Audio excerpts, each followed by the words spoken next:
Քիչ առաջ հարգելի բարեկամներ հերթական պոստը արեց Հայաստանի 16-րդ վարչապետը, որտեղ ըստ էության ասում է, որ ժողովուրդը պետք է լուծի Գարեգին Բ կաթողիկոսի հարցը եւ որ մենք հայերս հայ առաքելական եկեղեցու հետևորդներս պիտի ունենանք իսկապես սրբազան հոգևոր առաջնորդ։ Փաշինյան Նիկոլ, եթե մենք իսկապես սրբազան հոգևոր առաջնորդ ունենանք, դա քո շահերից ընդհանրապես չի բխում,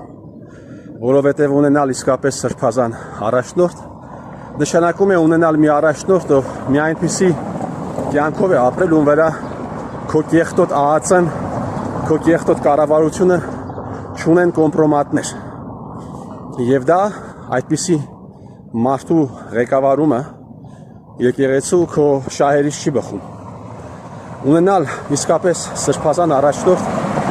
սա կնշանակի, որ անպայմանորեն նա առաջին բաներից մեկը, որ կանի, գնահատական կտա, թե ինչպես է նախկին ռեժիմը կեղեքել երկիրը, թե ինչպես է նախկին ռեժիմը քեզ հետ միասին մեմականացրել 18 թվականի կեղծ հեղափոխությունը, եւ թե ինչպես եք դուք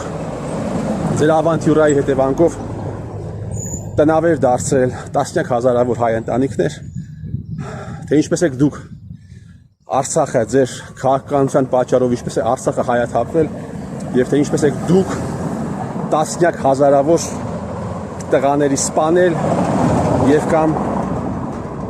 վիրավոր դարձրել։ Այնպես որ